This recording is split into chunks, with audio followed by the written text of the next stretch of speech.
ঘুম থেকে উঠা দেখি মুষলধারে বৃষ্টি হইতেছে। এই বৃষ্টি দেখা বিয়ার আগের দিনের কথা মনে পড়লো। বিয়ের আগে যখন এরকম মুষলধারে বৃষ্টি হইতো তখন কি করতাম, হুমায়ুন আহমেদের একটা বই নিতাম আর একটা কাঁথা মুড়ি দিয়ে শুয়ে শুয়ে এই গল্পের বই পড়তে পড়তে কখন যে ঘুমায় যাইতাম, লম্বা একটা ঘুম দিতাম। ঘুম থেকে উঠা দেখতাম আম্মা কি মজার মজার খাবার রান্না করতো। কোনোদিন খিচুড়ি রান্না করতো, কোনোদিন না কোনোদিন একটা মজার খাবারই রান্না করতো এই বর্ষাকালে।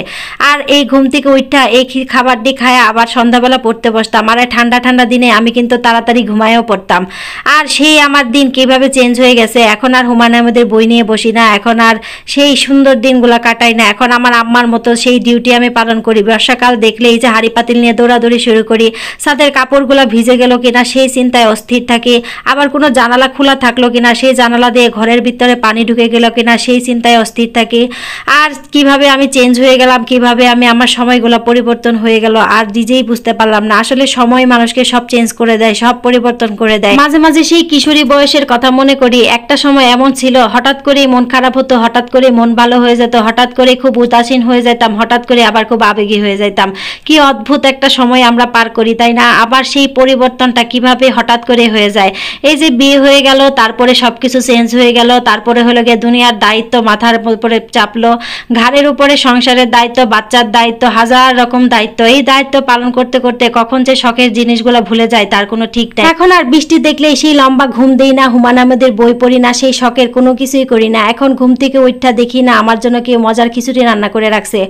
ঘুম থেকে উঠা যখন এরকম দিন দেখি, আমিও আমার আম্মার মতো সেই হাঁড়ি পাতিল নিয়ে দৌড়াই খিচুড়ি রান্না করতে বসে পড়ি। আজকে আমিও সেই একই কাজ করলাম, খিচুড়ি রান্না করতে বসে পড়লাম।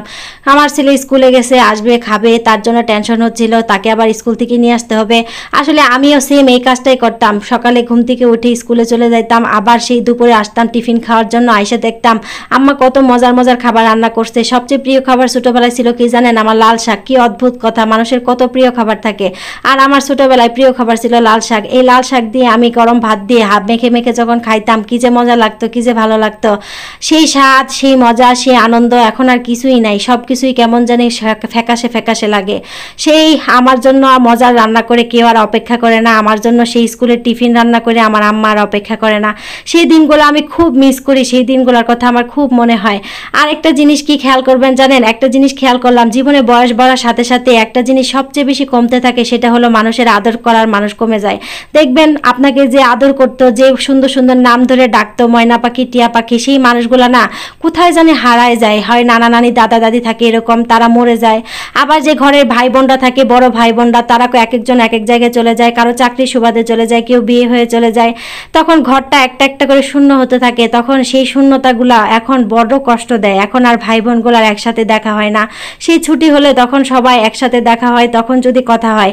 এখন আর সবার একসাথে সেই আহ্লাদ, আনন্দ, ফুর্তি কিচ্ছু করা হয় না। আমার ছেলে স্কুল থেকে আসতে তাকে বললাম গোসল করে খেতে বসো।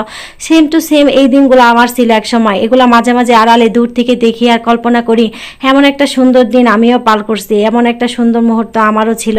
যাই হোক, সবাই ভালো থাকবেন, সুস্থ থাকবেন। আল্লাহ হাফেজ।